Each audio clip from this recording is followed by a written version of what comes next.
Graça e paz, amados. Bom dia. Quero dar as boas-vindas aos meus irmãos presentes, aqueles que nos acompanham nas redes sociais. Você é muito bem-vindo aqui em nome de Jesus, amém? E deixa eu te fazer um pedido. Eu creio que você pode fazer isso. Se você já conhece o nosso trabalho, os irmãos que nos acompanham pelas redes sociais e mesmo aqui os irmãos que estão cultuando aqui, não deixem de deixar ali o seu joinha, o seu like nesse culto para que ele atinja o maior número de pessoas, e não deixe de compartilhar esse culto e as nossas redes sociais para que o nosso trabalho continue chegando nos lares e abençoando muitas vidas, tá bom? E quem ainda não é inscrito, se inscreva. Eu acredito que muitos irmãos e irmãs e muitas almas serão abençoadas com essas orações, com esses louvores e com as mensagens. Amém?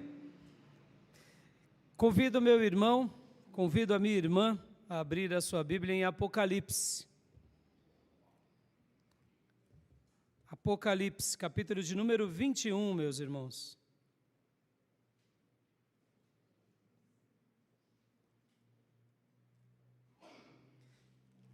Apocalipse, capítulo de número 21, versículo de número 5. Apocalipse 21, 5. Um texto que hoje eu quero pegar emprestado aqui para a gente refletir e meditar. O título da minha mensagem é O Ordinário e o Extraordinário.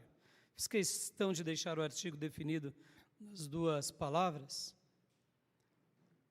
Ordinário e extraordinário. Mas, como eu mencionei, eu quero aqui definir o ordinário e o extraordinário. E eu quero ler aqui apenas a primeira parte desse versículo, porque eu acredito que o Senhor vai nos ensinar um pouco sobre esse assunto, nessa mensagem temática que hoje eu quero trabalhar com vocês. Porque nós vivemos uma relação, eu diria, constante, diária, sobre essas duas verdades, o ordinário e o extraordinário. E como povo de Deus, os nossos olhos ficam muito abertos ao extraordinário. Muito abertos. Desejamos muito o extraordinário e muitas vezes desprezamos o ordinário. Não damos valor ao ordinário. E hoje nós vamos aprender aqui com a palavra do Senhor, com a vida de alguns servos de Deus e em cima disso que também a vida nos ensina. Porque saber entender e discernir entre essas duas palavras e entre esses dois acontecimentos faz toda a diferença na nossa vida. Amém? Então, antes da leitura do texto, vamos orar. Vamos orar para que Deus nos ensine, para que Deus fale conosco. Amém? Feche os seus olhos, curve a sua cabeça e ore conosco. Pai, em nome de Jesus, muito obrigado, Senhor, por esse assunto, por esse tema que hoje nós estaremos trabalhando, Pai. O ordinário e o extraordinário. Peço que o Senhor nos ensine a discernir melhor sobre esse assunto, sobre essa realidade, sobre esse fato, ou esses fatos. E, ó Deus, eu te peço mais uma vez que o poder do Teu Santo Espírito seja derramado sobre todos nós. Que o poder do Teu Santo Espírito seja, ó Deus, derramado e manifesto na nossa vida, tanto no ordinário quanto no extraordinário. E que de uma forma misteriosa e surpreendente, o Senhor cuide das nossas vidas. Pai, muito obrigado.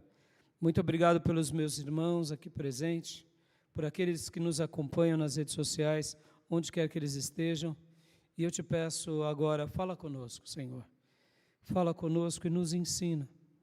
Ministra a Tua palavra à nossa vida e ó Deus, toca nos nossos corações, toca na nossa mente e trabalha nas nossas vidas. Trabalha na nossa vida aqui, agora, nesse momento em que nos reunimos como tua igreja, Senhor. E também, Senhor, fora daqui, porque fora daqui é o grande, eu diria, é o grande fato que importa. É o grande momento em que colocamos em prática tudo o que aprendemos aqui na igreja. Tenha misericórdia das nossas vidas. Tenha misericórdia dos nossos corações. Tenha misericórdia das nossas almas. É assim que eu oro, é assim que eu te agradeço e te peço. Ajuda-nos a compreender melhor a tua palavra, a compreender melhor os teus sinais e a compreender melhor até mesmo a nossa vida, Senhor.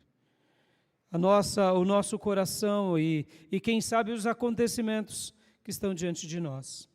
Eu peço, tenha misericórdia da nossa vida e nos abençoa, em nome de Jesus. Amém. Amém, meus irmãos? Quero ler aqui um texto de Apocalipse, que é Apocalipse 21:5. Diz assim, eu quero ler apenas a primeira parte.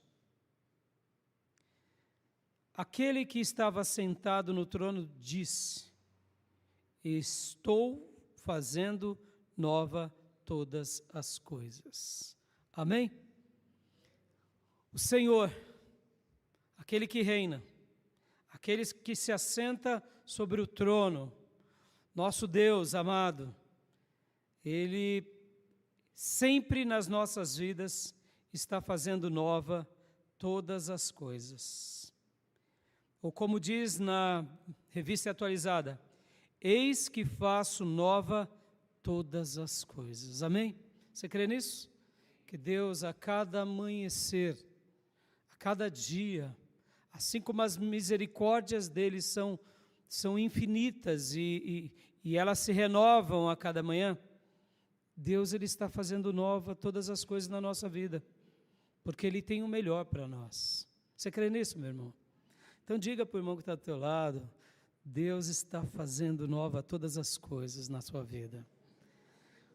Eis que faço nova todas as coisas, diz o Senhor. Diga para o irmão que está do teu lado, na frente, atrás, o Senhor está fazendo algo novo na sua vida.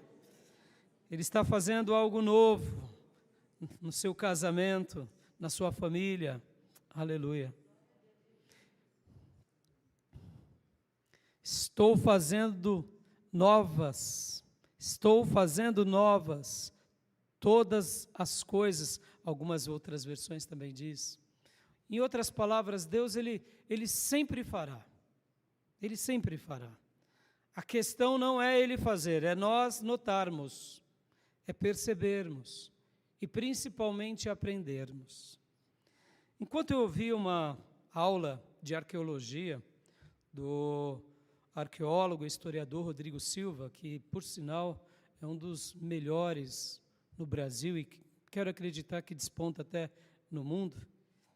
Ele falava muito sobre a arqueologia e uma coisa que acontece no mundo da arqueologia é que, diante da realidade da arqueologia, tanto arqueólogos quanto os historiadores, eles vão fazendo as suas descobertas, e algumas descobertas fazem parte do ordinário, porque como ele mesmo ensina nas suas aulas, que quando, por exemplo, você vai para uma cidade, como é o caso da cidade de Jerusalém, e ali os arqueólogos começam a escavar a cidade, e alguns achados arqueológicos, geralmente dentro da arqueologia, eles têm são vários níveis de achados, que representam períodos.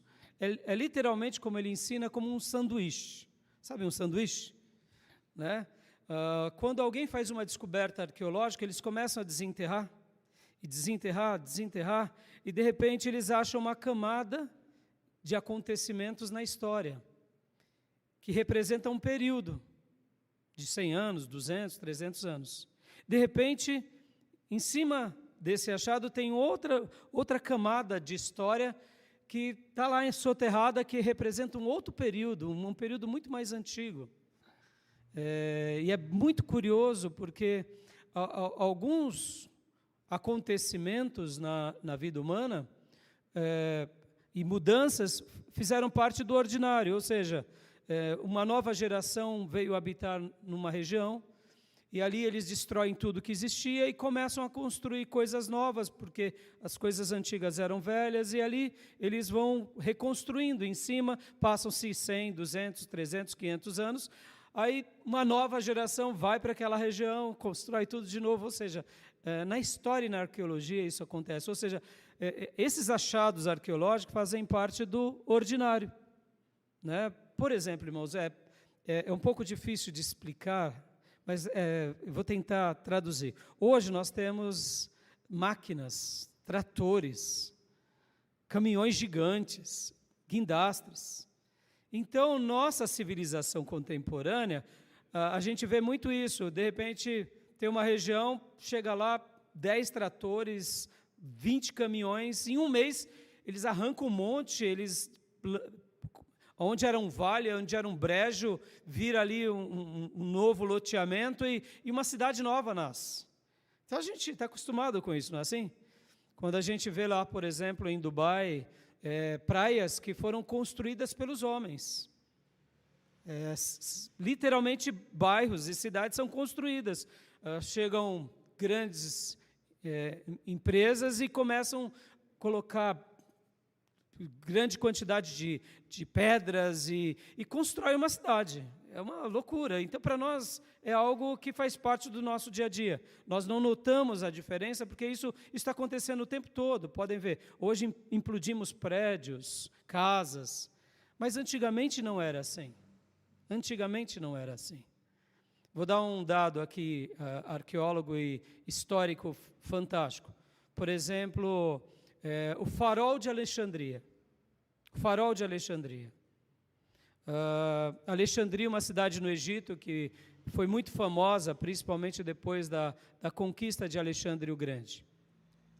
Alguns anos depois da conquista de Alexandre o Grande, e principalmente ali com o domínio romano, se construíram o farol, um farol que era imenso, irmãos. E só para vocês terem uma ideia, equivaleria, se não me falha a memória, salvo engano, um prédio de 20 andares. Hoje nós temos o advento do ferro, do aço, mas antigamente não, meus irmãos.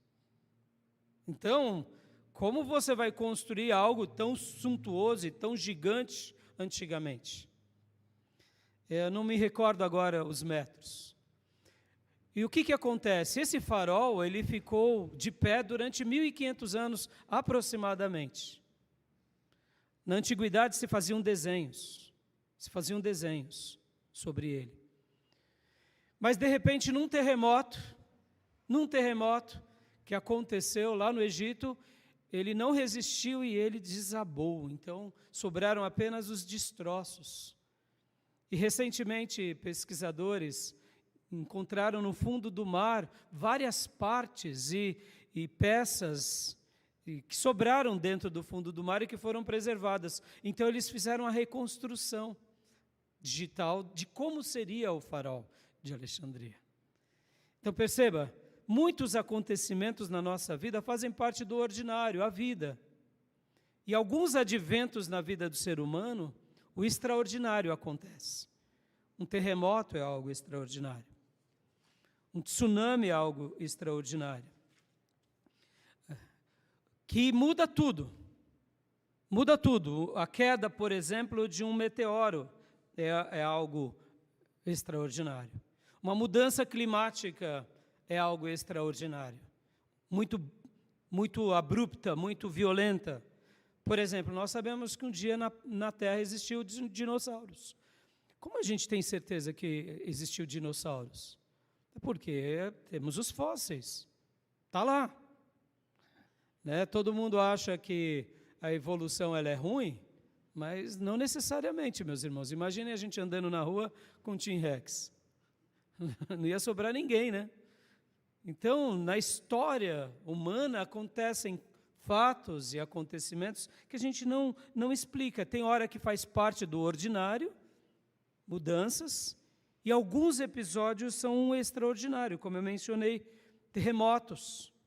Por exemplo, também vulcões que entraram em erupções, e vulcões assim fortíssimos na história, que abalou, quem sabe, por exemplo, essa questão dos dinossauros.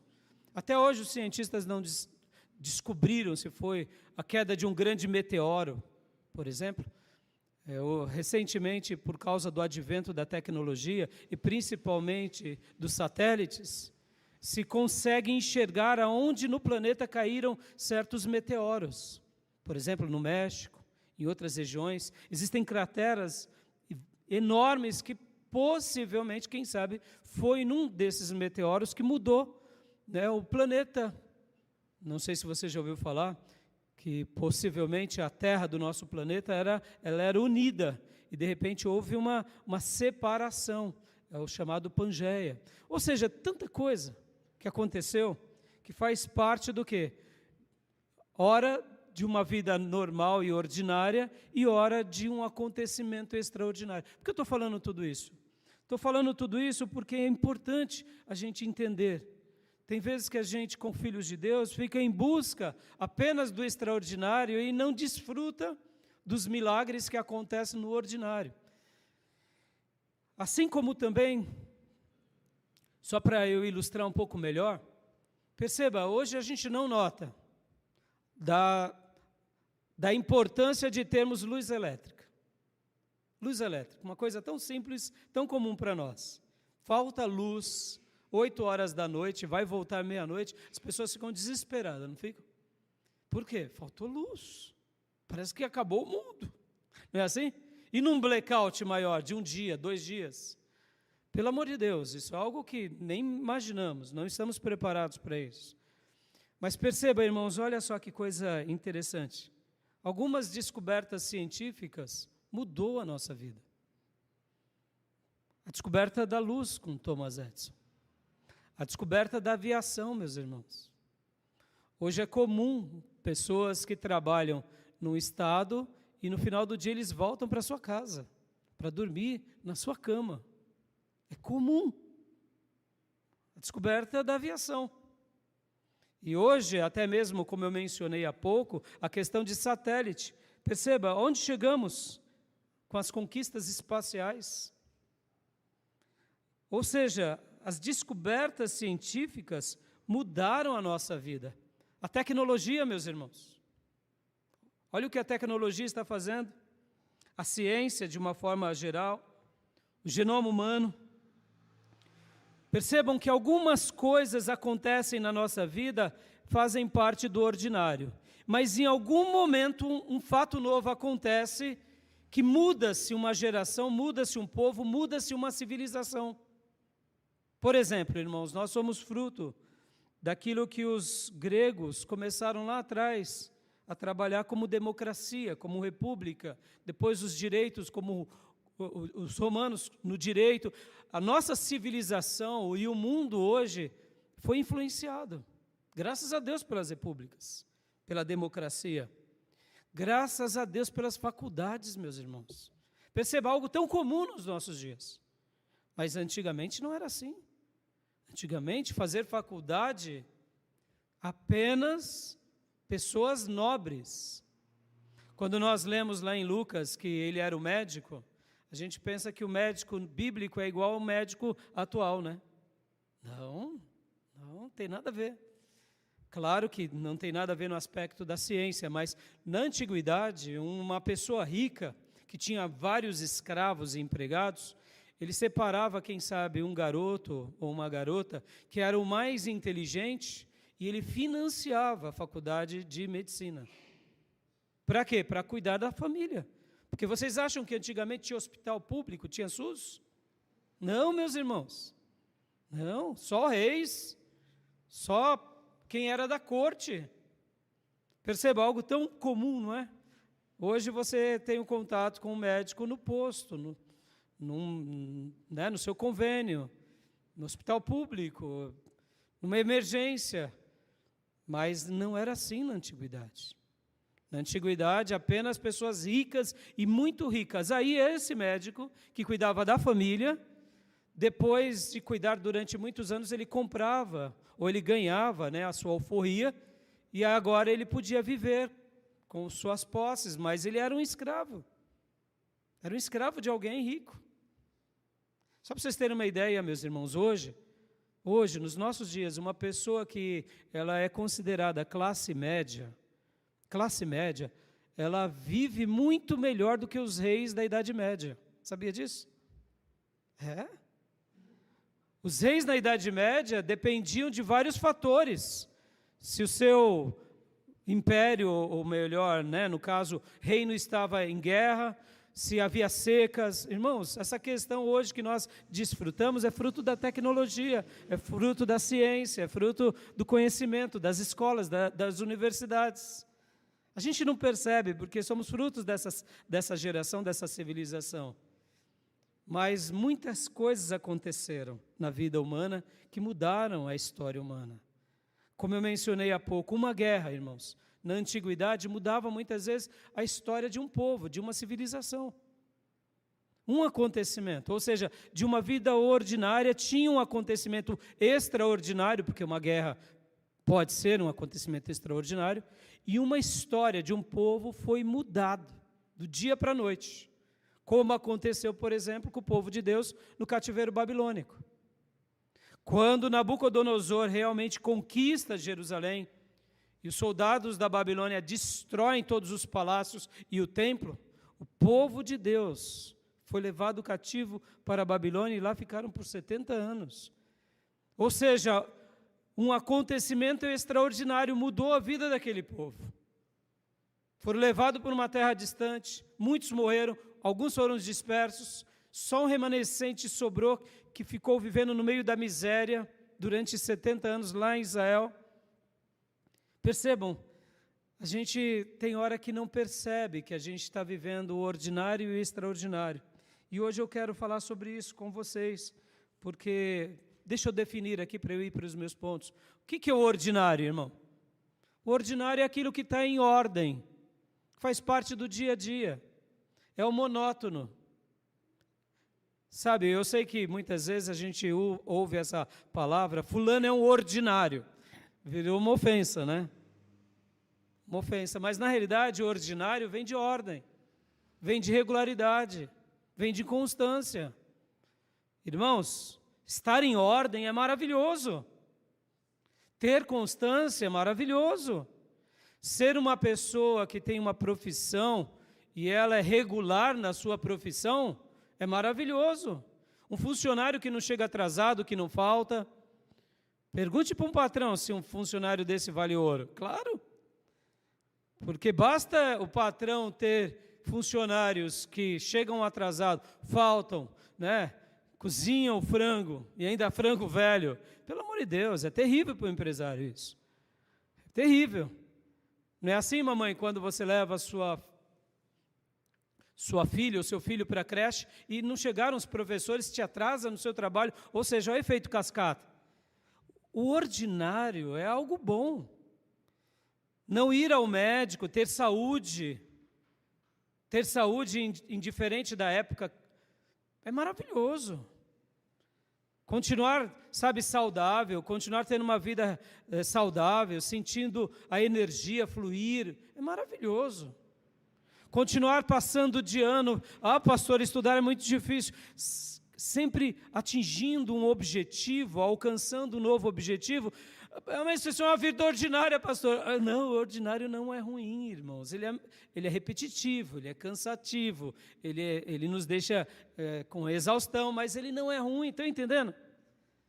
Então, o que é o ordinário? Faz parte da ordem. E o extraordinário? O extraordinário, como diz, não está na ordem, é um acontecimento que pode acontecer que esteja além de nós, conosco, ou que nos envolve, ou que envolveu alguém. Pode ser um fenômeno natural, pode ser um fenômeno espiritual, pode ser uma atitude humana, pode ser muita coisa.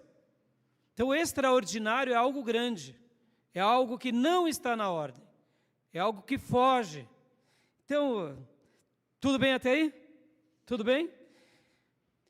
Por que eu quero falar aqui sobre esses dois assuntos, meus irmãos? Porque, em primeiro lugar, viva o ordinário com gratidão. Uma coisa que eu noto no povo de Deus é que eles não têm gratidão no ordinário. O ordinário é repulsivo. O ordinário é indigesto. O ordinário é comum. Lei é comum? Sim, mas nem tudo que é comum é ruim, irmãos. Viva o ordinário com gratidão. Você tem trabalhado? Você tem uma família? Você tem filhos? Você tem um projeto de vida? Deseja casar um dia? Você tem uma profissão? Você estuda? Você tem saúde? Oh, meu irmão, por que não viver com gratidão? Quantas são as pessoas que têm tudo isso e não sabem ser gratos a Deus? Como eu mencionei, o povo de Deus com o ordinário acaba desprezando. Porque os nossos olhos estão tanto no extraordinário que a gente não vê a bênção no ordinário. E eu quero te dizer uma coisa, meu irmão, o Senhor, Ele está trabalhando no seu ordinário. O Senhor está trabalhando no seu ordinário.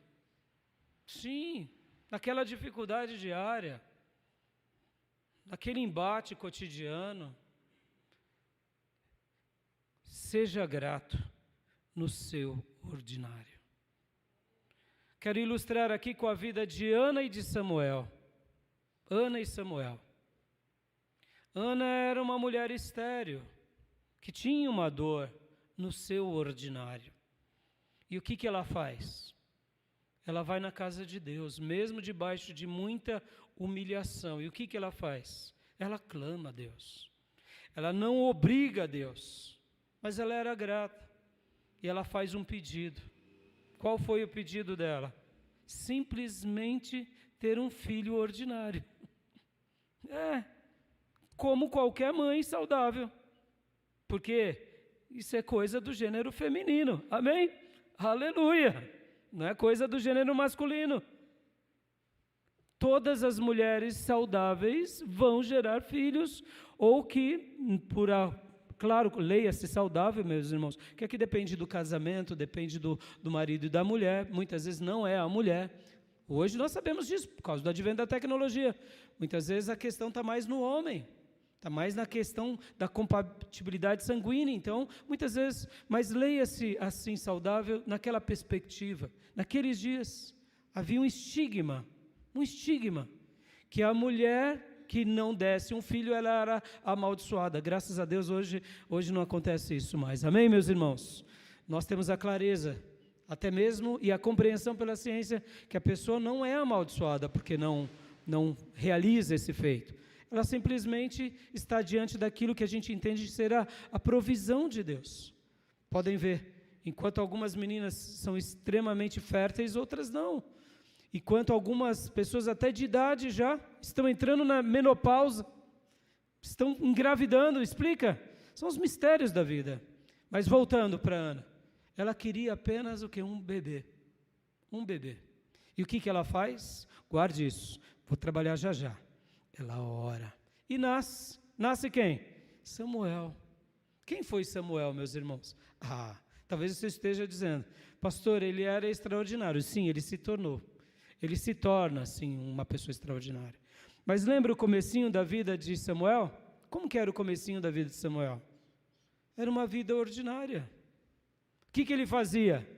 Ele servia a Deus na casa de Deus. De que forma? Ordinária. E um dia ele ouviu a voz do Senhor. E ele era tão obediente no ordinário que ele confunde a voz de Deus com a voz de Eli, o sumo sacerdote. E ali começa a história desse menino. E percebam, viu? Ele se tornou alguém que marca a história do povo de Deus, mas tudo começou com Ana, aquela mãe, simples. Percebam, meus irmãos, uma mãe simples que ora, um filho nasce, e a história de Israel é mudada por meio desse filho. Mas tudo no ordinário. Tudo no ordinário. Depois vem o extraordinário. Depois ele ouve a Deus, ele entrega a mensagem, e ali começa a história dele, como agora um servo de Deus, que buscava a palavra de Deus, e que entendia Deus, e ele obedecia a Deus de que forma? De forma ordinária. Perceba, a nossa obediência não está no extraordinário, a nossa obediência está no ordinário. E por que esse menino que começa uma vida ordinária, que vive o extraordinário, agora é usado de forma extraordinária? Porque ele tinha uma vida ordinária buscando a Deus. E aí Deus ia fazendo o que ele queria, segundo a vontade dele. Vão percebendo, meus irmãos? Mas lembra qual era o meu primeiro ponto? Viva o ordinário com gratidão. O Senhor está trabalhando no seu ordinário. Descanse, porque quem faz o extraordinário é o Senhor. Segundo lugar, viva o extraordinário com humildade. Aqui também há um outro problema. Nós somos ingratos por natureza. Não aceitamos o que não queremos. E aí a gente emburrece. É um problema. E aqui, meus irmãos, aprendam com isso. Tem ímpios e incrédulos e ateus que são gratos. Pode ver que até virou um mantra hoje nas redes sociais. Seja grato, seja grato. Só agradece. Não é assim? Por quê? Porque as pessoas entenderam que agradecer é melhor, te prepara para o dia, te prepara para a vida, te prepara para o acaso, te prepara para o ordinário.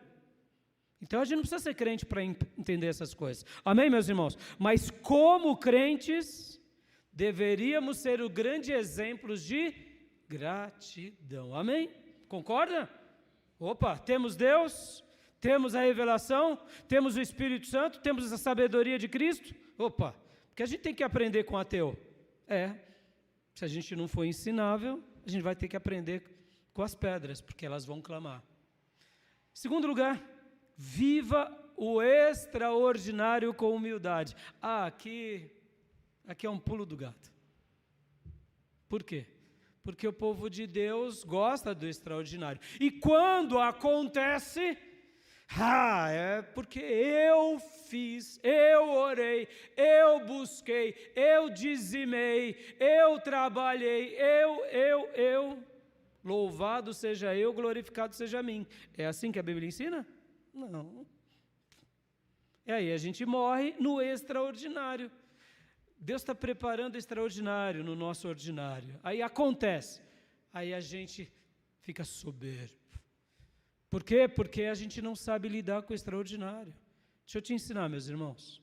A gente nunca vai aprender a lidar com o extraordinário. Sabe por quê? Porque a gente é pequeno. Nós somos finitos. Nós somos pó. E como ensinava meu pastor Orfeu Furquim, pó mal cheiroso ainda. Pó de péssima qualidade. Não por causa do Criador, por causa dos nossos pecados. Não é verdade? É verdade. O extraordinário, poucas pessoas sabem lidar. Deus aguça os seus sentidos.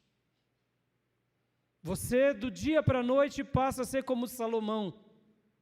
Alguém que recebe um presente, uma visitação de Deus e se torna sábio. Aí pronto. Agora a pessoa se sente melhor do que todas. Por quê? Porque agora eu vivo esse milagre da sabedoria. Não há ninguém tão sábio quanto a mim. Salomão, pequenininho. Os mais sábios da vida não são nada. Estão entendendo? Deus faz algo na sua mente. Deus faz algo na sua família. Deus faz algo na sua vida. Vem uma herança. De repente, lá, de uma avó de um parente distante, um advogado te procura e diz: olha, você é o herdeiro e de Durango Tango, você passa a ser agora o barão da cidade, a baronesa. Eu sabia que isso ia acontecer, eu sabia, porque eu sou filha do rei, eu sou filho do rei, não tem ninguém que seja tão quanto eu. Ou seja, meus irmãos, aí a gente começa a sair do plano e propósito de Deus. Por quê? Porque a gente não está vivendo o extraordinário com humildade. Quem faz o extraordinário é o Senhor. E Ele vai fazer o extraordinário na sua vida. Ele vai realizar na tua vida. Por quê? Porque o Senhor está trabalhando no seu extraordinário também. Acredite nisso. Quero usar um outro exemplo aqui, que é Naamã, o grande general Ciro. Grande general. Ele era já um general poderosíssimo, valente, vencedor nas batalhas, mas leproso. Leproso. E a lepra nos dias de Naamã era mortal e era contagiosa. Ou seja, você perdia o seu status, perdia a sua família, perdia o seu lar e ia viver entre os leprosos. Mas um dia, ele ouviu falar que havia um homem de Deus em Israel. E ele foi atrás desse homem de Deus. Pede autorização do seu rei. E ele vai até o profeta. E o profeta dá uma receita que ele não gosta. Mas ele é advertido pelos seus soldados e ele admite que poderia ouvir o profeta. E o que ele faz? Ele se humilha diante do Deus daquele profeta. E a história da vida dele é mudada. De leproso, passa a ser agora um homem sarado, curado para a glória de Deus. Ou seja, aqui ele poderia se tornar muito mais arrogante, quem sabe, muito mais prepotente do que ele era, ou muito mais vencedor e destemido. Mas não, ele dá uma lição de humildade. Ele se converte ao Deus de Israel. E ele passa a temer o Deus de Israel. Mas tudo começa por um ato de quebrantamento e de humildade. Percebam, meus irmãos, quando o extraordinário atingir a sua vida, saiba que foi o Senhor quem fez isso na sua vida. Então, o glorifique. Amém, meus irmãos? E cultive o teu coração nisso. Porque sim, meus irmãos, nós viveremos o extraordinário. Você viverá o extraordinário. Você verá o extraordinário. A nossa igreja verá o extraordinário. Meus irmãos, quem sabe o nosso país. E isso tudo serão presentes de Deus a nós. Então, assim como nós temos que viver o ordinário com gratidão, nós temos que viver o extraordinário com humildade. Para quê? Para que a gente possa sempre estar aberto do agir de Deus e jamais se perder com a bênção.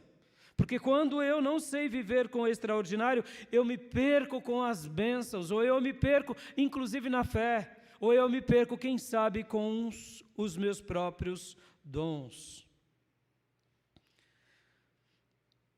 Deus está trabalhando no seu extraordinário. Amém, meus irmãos? Se você ainda não viu, se prepare e aguarde. Você verá, de alguma forma.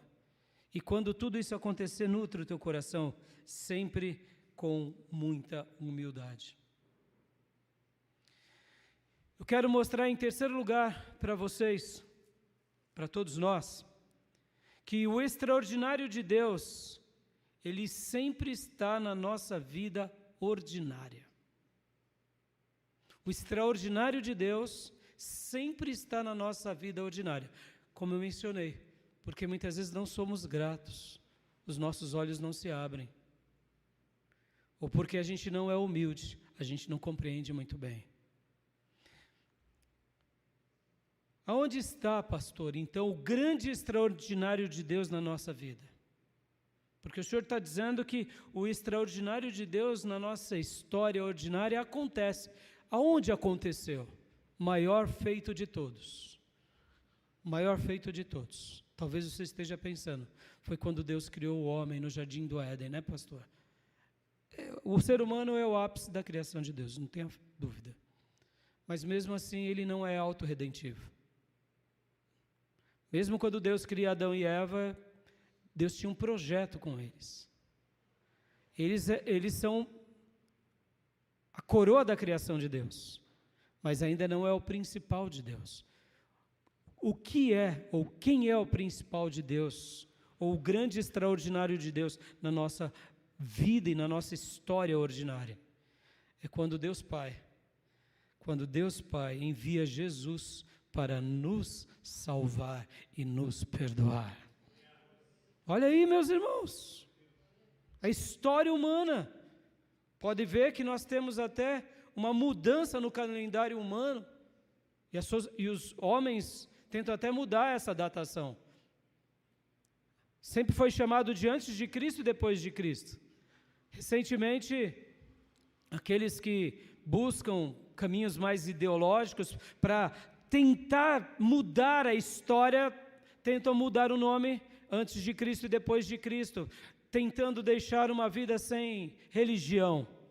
Meus irmãos, deixa eu te dizer, o maior acontecimento extraordinário de Deus na nossa história ordinária foi Deus Pai ter enviado Jesus Cristo para nos salvar, para nos perdoar. Aleluias! Esse é um fato, meus irmãos, que para nós é real, tem que ser presente. Esse foi o maior acontecimento da história. A redenção de todas as coisas se deu na cruz do Calvário, aleluia. A vitória contra o diabo, a vitória contra o pecado, contra a nossa natureza.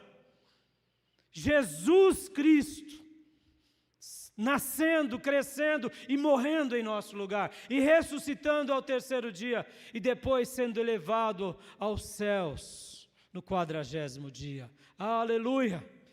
Esse foi o maior acontecimento extraordinário na história ordinária. Só de você ter essa compreensão, você é um varão, uma varoa bem-aventurado, meus irmãos. Nós somos bem-aventurados de saber dessa realidade, de crer nisso. E um outro acontecimento extraordinário na nossa história ordinária, meus irmãos. Sabe quando foi? O dia em que você se encontrou com Jesus Cristo. Aleluias! Está vendo, meus irmãos? Foi um acontecimento extraordinário numa vida ordinária ou não foi? E por que não ser grato? E por que não ser grato? E por que se esquecer desse dia? Por que se esquecer do dia em que você se encontrou com o noivo da sua alma, com o amado da sua alma? A você que um dia se encontrou, que se desviou e que voltou para a casa do Pai. Aleluia! O grande dia da sua vida, do seu acontecimento extraordinário na vida ordinária. E o dia em que você recebeu o Espírito Santo de Deus sobre a tua vida? Aleluia! E o dia em que o Espírito Santo foi derramado sobre a noiva de Jesus, e você tomou clareza de que o Espírito Santo agora está sobre você, e Ele te visita, aleluia. Foram acontecimentos extraordinários numa vida ordinária ou não? E por que não ser grato? Temos o Espírito Santo, irmãos. Ele habita dentro de nós, em nós. Ele fala contigo, fala comigo, Ele usa os seus vasos. Meus irmãos, quer um outro acontecimento nessa vida ordinária, nessa história ordinária, que é um acontecimento extraordinário que tem mudado gerações? Aqui, quando Deus quis se revelar por meio da palavra escrita, você tem os oráculos de Deus na sua mão, aleluias, as promessas de Deus, meus irmãos, as escrituras, como um presente de Deus a nós. Irmãos, já parou para pensar no privilégio que essa é uma igreja de Jesus, uma noiva de Jesus, que segue a palavra de Deus? Meus irmãos, é por isso que no dia que a gente deixar de ter esse acontecimento extraordinário, que é a palavra de Deus, como revelação de Deus sendo dada a nós, aí a gente precisa ter culto com muitas coisas, com um programa muito humano. A gente precisa barganhar a fé, a gente precisa adorar algumas coisas, porque a gente tem que preencher a vida religiosa com outras coisas humanas. Por que o povo de Deus não precisa? Porque nós temos os oráculos sagrados. Nós temos a revelação bendita, nós temos as profecias, nós temos as direções, nós temos o livro sagrado. Aleluia! Esse acontecimento extraordinário chegou até você na sua vida ordinária. Aleluias! Sejamos gratos.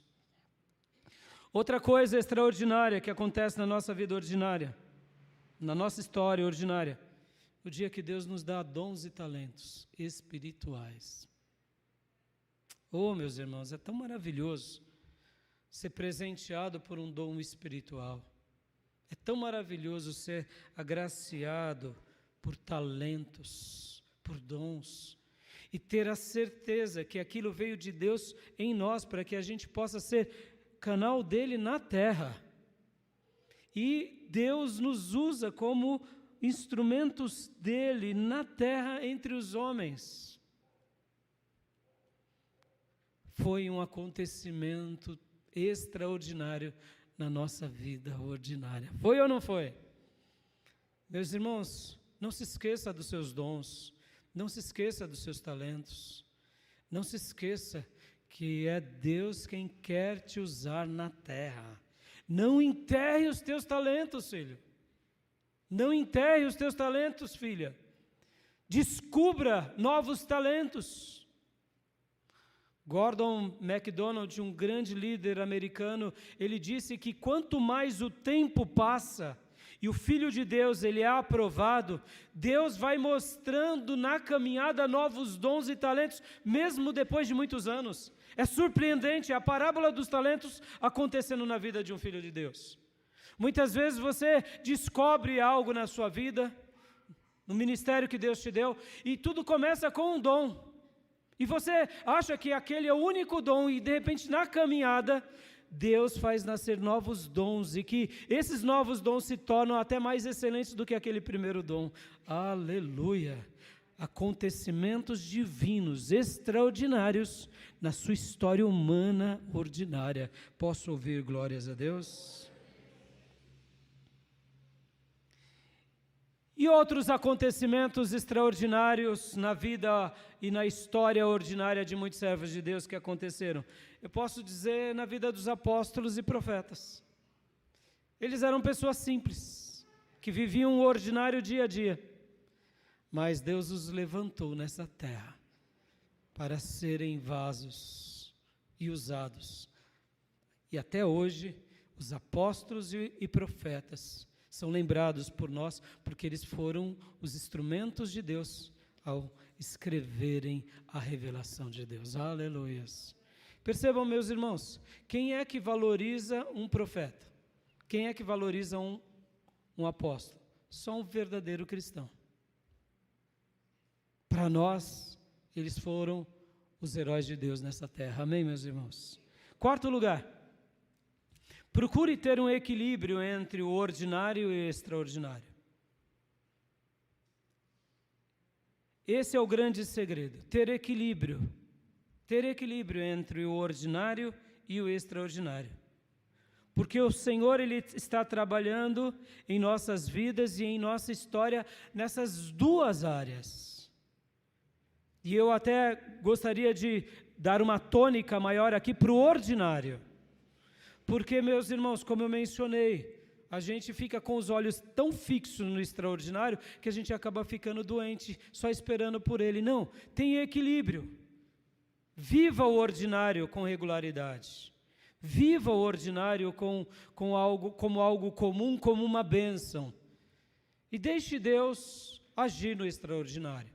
Vá nutrindo o ordinário sempre com gratidão. E quando acontecer o extraordinário, seja humilde. E assim você vai vivendo dia a dia, época a época, período a período, até aquele último dia do nosso último suspiro, quando nós fecharemos essa porta e abriremos o portal eterno para nos encontrar com o nosso Rei. Tem equilíbrio, tem equilíbrio. Por que eu digo isso, meus irmãos? Porque muitas vezes, como que a gente adquire esse equilíbrio? Orando a Deus. Ana, o que fez ela ver o extraordinário? Clamou a Deus, orou a Deus. E o que Deus fez? Fez o extraordinário. E o que ela fez depois do extraordinário? Ela, com humildade, dedicou a Deus, cumprindo o seu voto. Ou seja, ela era uma pessoa equilibrada. Meus irmãos, busquem pessoas equilibradas para conduzir a sua vida.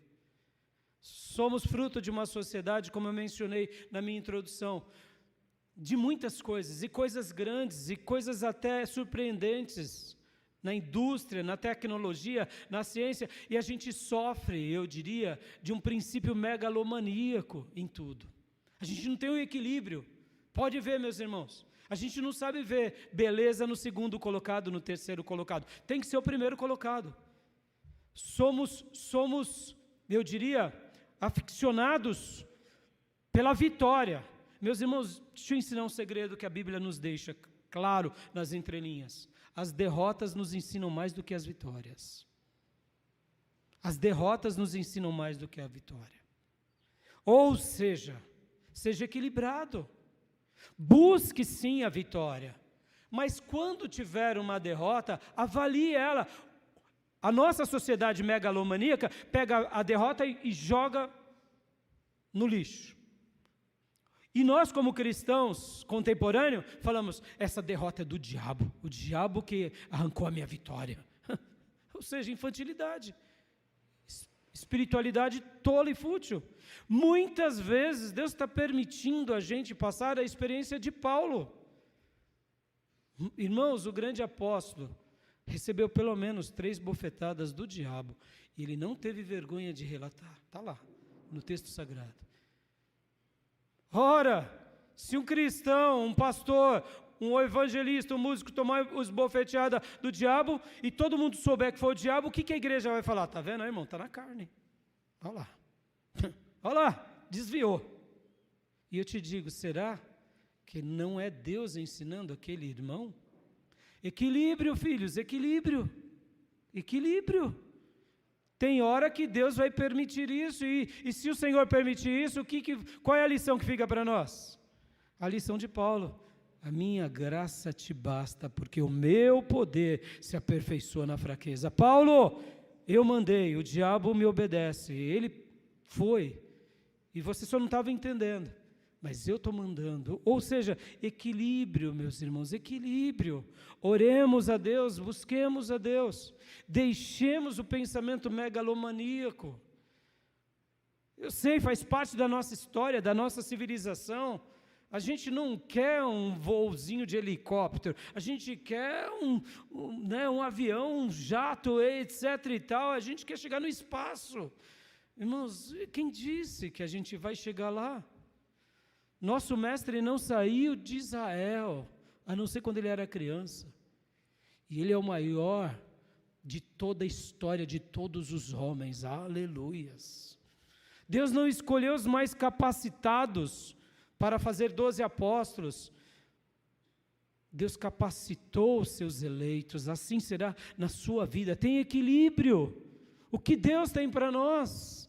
Perceba, meus irmãos, a falta do equilíbrio. Esses dias, enquanto eu aconselhava uma ovelha, diante das suas lutas e dificuldades, ele me falou uma frase que eu não me esqueci. Ele falou, sabe, pastor, tem coisas que sobram em mim, e tem coisas que faltam em mim, e eu estou aprendendo a lidar com essa realidade agora. Eu falei, amém, meu irmão, amém.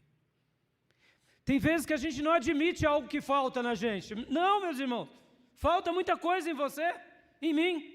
Olha o Projeto Igreja. Projeto Igreja é um pastor que cuida da igreja, uma igreja que cuida do pastor, da família pastoral, é uma igreja que apoia a liderança, e a liderança que se dedica pela igreja, porque vai faltar muita coisa na nossa vida. Sempre vai ser assim. E tem hora que vai sobrar. E quando sobra, a gente é usado por Deus, e quando falta a gente chega com humildade e fala: irmão, eu preciso que você seja as minhas pernas, porque eu sou um aleijado nessa área, e olha, eu vou ser os teus olhos, já que você é cego, ou quem sabe enxerga mal, e assim a gente vai caminhar, porque é assim que é o projeto igreja. Tem coisas que nos faltam e tem coisas que nos sobram. Podem ver, meus irmãos, olha o projeto família, não é assim? O que falta numa mulher sobra no homem, o que falta no homem sobra na mulher, e assim é o projeto família, e a gente vai se completando. Quinto lugar, sabe qual foi uma das grandes ciladas do diabo no meio do povo de Deus? Foi despertar um desejo e uma busca apenas pelo extraordinário, e um desprezo pelo ordinário. Vou repetir. Sabe qual foi uma das maiores estratégias do diabo? E o diabo tem sido, infelizmente, vencedor no meio do povo de Deus, nos nossos dias contemporâneos, porque ele tem despertado um desejo e uma busca frenética apenas em busca do extraordinário, e um desprezo vil pelo ordinário. E aí, as coisas não vão fechar. Porque lembra que eu disse, e eu acredito, e na nossa história de seres humanos, a gente vê uma humanidade que vive o ordinário e o extraordinário. Ou seja, a gente tem que aprender com a vida.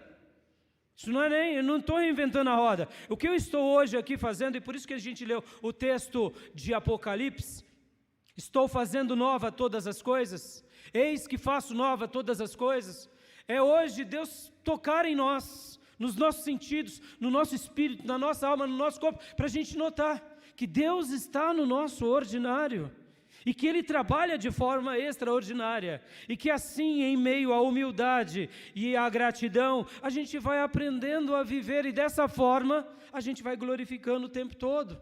Mas no momento em que eu não estou aberto a essas possibilidades, dessa vida regular e comum, que atinge a todos, com gratidão e humildade, eu começo então a ter um desejo e um despertar, apenas na busca pelo extraordinário. E como eu mencionei, meus irmãos, o extraordinário acontece paulatinamente, acontece a cada ano. Meus irmãos, Deus não levantava profeta a todo culto lá em Israel. Não, era um profeta por uma geração. E aquele profeta profetizava para uma geração, e muitas vezes passavam 20 anos sem profeta. E aí, pastor, acabou o culto? Claro que não, porque Deus não acabou. O povo adorava a Deus, Deus é real o tempo todo. Então eu não preciso que Deus levante um profeta a cada reunião, percebam? E aqui, quando eu falei esse meu quinto ponto, onde eu quero destacar aqui? Deixa eu dar um exemplo aqui, meus irmãos. Nós somos avivados, batistas renovados, assim chamados. Temos uma tradição maravilhosa, que é a tradição batista. Vocês sabem do meu amor que eu tenho pelos reformados, mas eu nasci num ambiente de uma igreja avivada. E nós somos uma igreja batista avivada. Então, mas olha só, um exemplo bem característico disso. Os irmãos que gostam apenas do poder espiritual, de grandes sinais e maravilhas, eles vivem sempre infelizes, porque não está acontecendo. Mamãe ficou doente, e aí começa a ter crise espiritual, porque mamãe está doente, ora pela mãe, a mãe não é curada, e aí a mãe veio a óbito, aí pronto, aí mãe, Senhor, onde tu estás? É como se Deus estivesse dizendo, eu estou na vida e na morte, eu sou o autor da vida e da morte, basta ler a Bíblia está dizendo, inclusive o canto de Ana, tu és aquele que faz descer a sepultura e levanta dela, aleluia. Ana sabia disso. O momento que ela viveu como mistério, ela era serva fiel a Deus. E no momento que ela recebeu o filho, ela continuou sendo fiel a Deus. Por quê? Porque Deus é o autor da vida, e é o autor da vida e da morte. Aleluia, meus irmãos. Quem vive buscando apenas o poder espiritual, ou seja, os milagres e sinais sobrenaturais, acaba ficando um pouco doente, porque quando não acontece, Quando um novo governo é colocado que vai contra Deus, ou quando um acontecimento vem à tona como uma guerra, e a gente está orando, ou um divórcio, e aí a gente endoida, porque não, tem que ver o milagre. Meus irmãos, o milagre vai acontecer quando o Eterno desejar, amém? É assim, meus irmãos, e ser bíblico é tão bom, porque a gente vai orar que nem Ana. E se os céus se abrirem, glória a Deus. E se não se abrirem, glória a Deus também. Mas lembrem-se que a oração é um dos caminhos para o milagre. Mas vamos lá, deixa eu dar outro exemplo aqui também, de outra coisa que tem adoecido o povo de Deus, porque lembra que eu disse, uma das grandes ciladas do diabo é o quê? É despertar os filhos de Deus a um desejo, uma busca apenas pelo extraordinário. E a outra estratégia dele é desprezar o ordinário. Deixa eu dar um exemplo aqui, que agora vai ser um golpe na jugular. A teologia da prosperidade. Meus irmãos, prosperidade é bíblica, todo filho de Deus vai ser próspero. Amém, meus irmãos? Na medida bíblica, não na medida da sociedade. Percebam quanta gente está doente hoje dentro das igrejas, por causa da teologia da prosperidade. Estão indo para a igreja para ficar rico. No dia que Deus tirar o emprego, a casa, a empresa, a pessoa desvia. Por quê? Porque o alvo dela não era Deus, era o dinheiro. E o quanto um grupo de igrejas e pastores tem adoecido e criado uma igreja doente por causa disso. Meus irmãos, o povo de Deus sempre foi próspero. Guarde isso, meus irmãos. Lá no deserto, não faltou sandália e nem roupa para ninguém. Por quê? Porque o Jeová Jiré estava no meio daquele povo. Não vai faltar nada para você no seu deserto. Confia. Faz o seu melhor, e deixa Deus fazer como Ele quiser. E pastor, e os irmãos que prosperarem muito? É porque Deus quis e Deus abençoou. É simples, irmãos, percebam, as pessoas estão tão doentes em cima disso. Podem ver, e aqui, guardem isso que eu vou falar, hein?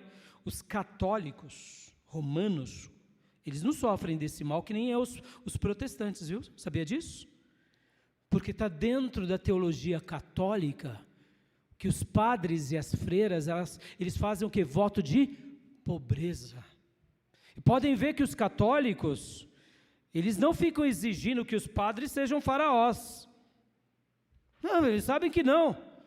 Porque se há um grupo que procura uma vida de modéstia, eu sei que em cima de uma doutrina, que é, no caso, o voto de pobreza, que nós não concordamos, tá? Nós não concordamos com o voto de pobreza, mas vamos lá. Quem é que peca mais nessa área? Protestantes ou católicos? Meus irmãos, não tenho nem o que falar. Você vê as freiras aí pousando nas mídias, vê elas sendo vaidosas, elas estão fazendo uma obra de solidariedade, cuidando dos hospitais. E os padres, a mesma coisa. Por que eu estou falando isso, meus irmãos? Porque eles têm um dos resgates que o catolicismo tem, é o que? É conservar uma vida de simplicidade, de ajudar o próximo. Isso faz parte da teologia deles. E isso está errado? Claro que não. Quem que se perdeu nisso? O povo protestante, e em especial os neopentecostais. Isso se tornou uma doença. Pode ver quantos pastores batistas começaram agora com discurso de prosperidade, porque a igreja quer prosperidade, aí o pastor se sente obrigado e ele prega prosperidade. Quantos foram os pastores pentecostais que eram contra a teologia da prosperidade e depois se enveredaram para a teologia da prosperidade? Por quê? Porque o povo está querendo ficar próspero. Meus irmãos, quando Elias foi levantado lá em Israel, não pensem vocês que o povo da tribo do norte tinha deixado de adorar o Deus de Israel. Não. Inclusive o arqueólogo Rodrigo Silva ensina uma coisa muito curiosa, que durante os dias ali de Israel, antes do cativeiro assírio, foi achado muitos acervos nas casas dos israelitas de escritos e de símbolos e até de ídolos, onde o povo da tribo do norte adorava sim ao Deus de Israel. Só que eles adoravam também Baal, que era o Deus da prosperidade. Isso é achado arqueológico, meus irmãos. Aí depois que passa o cativeiro assírio, vê o cativeiro babilônico, nos achados arqueológicos não tinha mais ídolo para ninguém. Por quê? Porque eles aprenderam que a adoração é somente a Deus. Amém, meus irmãos? Meus irmãos, por que eu estou falando isso? A teologia da prosperidade também é esse desejo e essa busca desenfreada pelo quê? Pelo extraordinário da prosperidade. Meus irmãos, e aí a pessoa não deixa de fazer a obra, deixa de realizar vidas, deixa de transformar vidas, porque está num desespero tão louco de ficar rico que esquece, enterra os talentos. E o que vai acontecer com essa pessoa? Ela vai adoecer. Por quê? Porque não, meus irmãos, é uma cilada do diabo. O extraordinário é de Deus. Não busque apenas o extraordinário como tudo. Deixa Deus realizar o que Ele tem para a sua vida em nome de Jesus. E também não vá para o desprezo do ordinário, que também é outra cilada do diabo. A minha vida é assim mesmo, né? Não tem jeito, é um miserê, eu nasci assim, eu vou morrer assim, e é assim. Não, você é filho de Deus. Você pode viver uma vida ordinária hoje, mas Deus tem reservado para você o extraordinário. Amém, meus irmãos? E o último ponto para a gente encerrar. Convide o Senhor por meio da palavra dEle, por meio da oração, ou seja, de uma vida piedosa para o seu ordinário e para o seu extraordinário. Por quê? Porque é do agrado dEle fazer nova todas as coisas. É do agrado dEle te abrir os olhos para ver Ele trabalhando no ordinário. Porque, meus irmãos, guarde isso, a nossa vida vai passar. Hoje você tem muita saúde, muito vigor. Deixa eu abrir meu coração aqui. Vocês sabem que em 2013 para cá eu comecei a praticar esporte de forma assídua. Esses dias aí eu ando meio preguiçoso. Estou praticando uma vez por semana ou duas. Pelo menos 3 vezes por semana eu tenho que praticar esporte. Tem uma atividade física.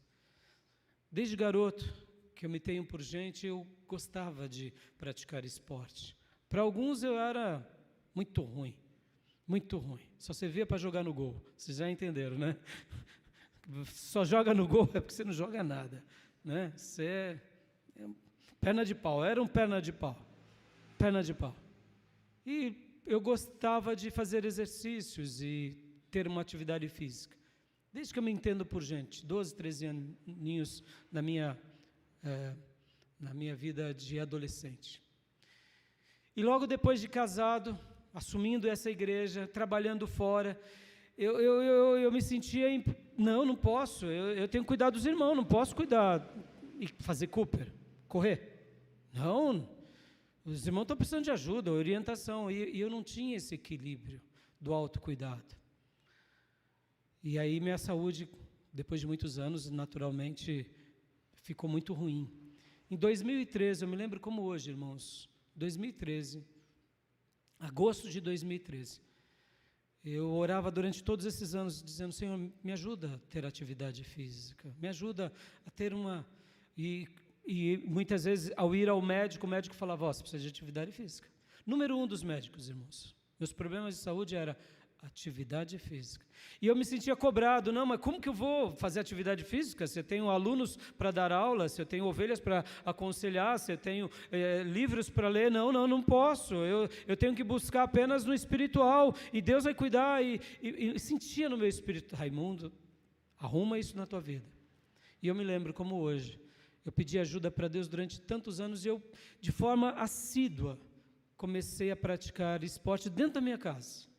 Vocês sabem, né? Eu tenho um sobrado, descendo e subindo escada, irmãos. Você não imagina como essa atividade física para mim é um memorial de gratidão. Porque foi ali, descendo e subindo escada. Meia hora, depois 1 hora. E depois teve um dia que eu pensei comigo, poxa, está sobrando energia. Eu vou tentar 5 vezes subir e descer correndo. Aí eu fui. Eu falei, puxa, 5 vezes está pouco. Agora eu vou tentar 10 minutos. Fui, 10 minutos, subindo e correndo, sabe? Que nem um bobo, irmãos. Imagina a Nígia, né, as crianças lá, e eu subindo e descendo as escadas. Minha casa é grande, tem 3, um sobrado alto, tem 3 pavimentos. E eu lembro que um dia eu falei, não, 10 minutos está pouco, é meia hora. Aí um dia eu falei, agora vai ser 1 hora. Aí comecei. Falei, meu Deus, 1 hora fazendo isso. Suava. E eu me lembro que nesses dias eu estava dando aula lá no seminário e tinha um pastor lá, que ele chegou para mim e falou, pastor, tá mais em forma, tal. Eu falei, rapaz, você não acredita. Eu comecei a subir na escada e agora eu estou conseguindo correr de escada 1 hora. Ele falou, não acredito. Eu falei, olha, deixa eu até dar o testemunho, pastor. Estou dando esse testemunho para você aqui porque eu orava tanto pedindo ajuda para Deus. E agora eu estou conseguindo fazer uma atividade física. Irmão, é ordinário ou não é? É ordinário. Mas para mim isso foi algo extraordinário. Uma oração. Porque eu falei o meu 6º e último ponto.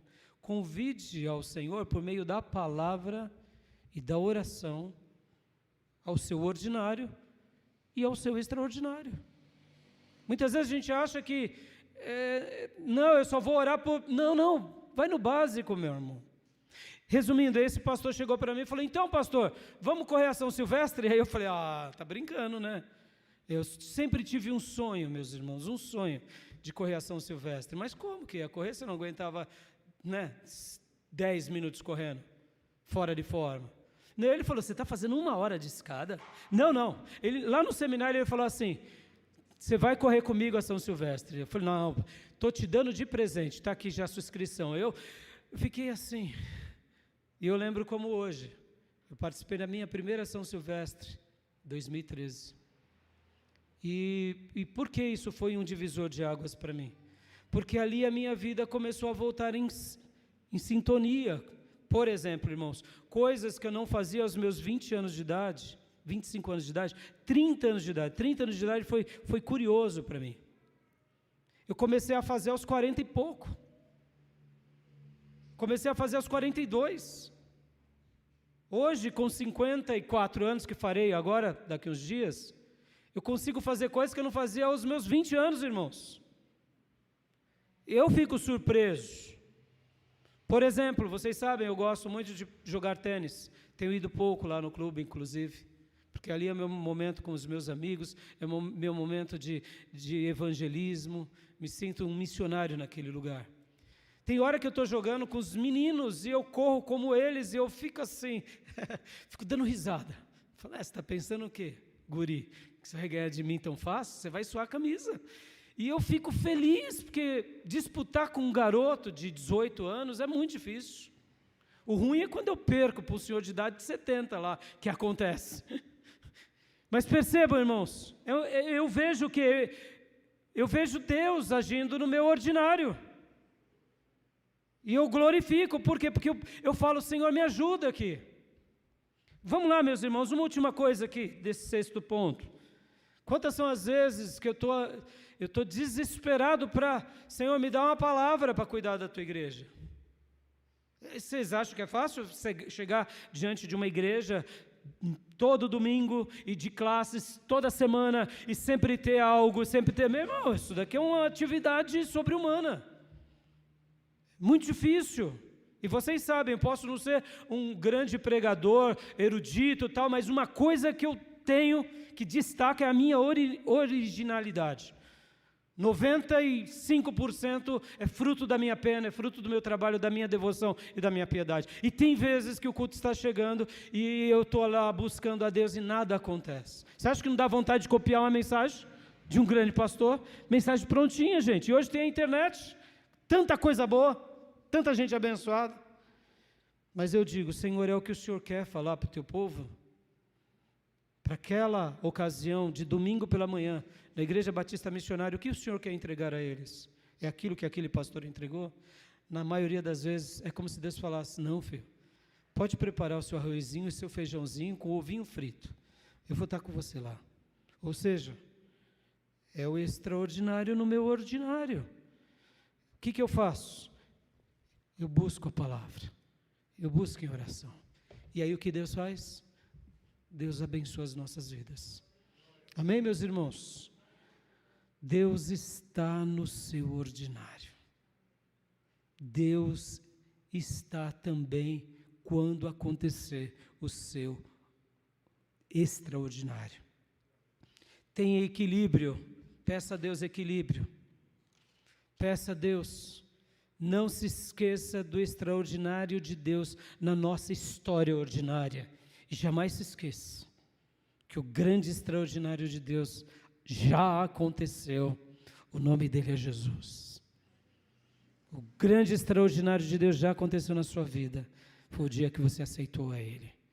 E lembre-se que um dia vai acontecer um grande extraordinário sobre todos nós que quer. O Senhor vai vir nos buscar.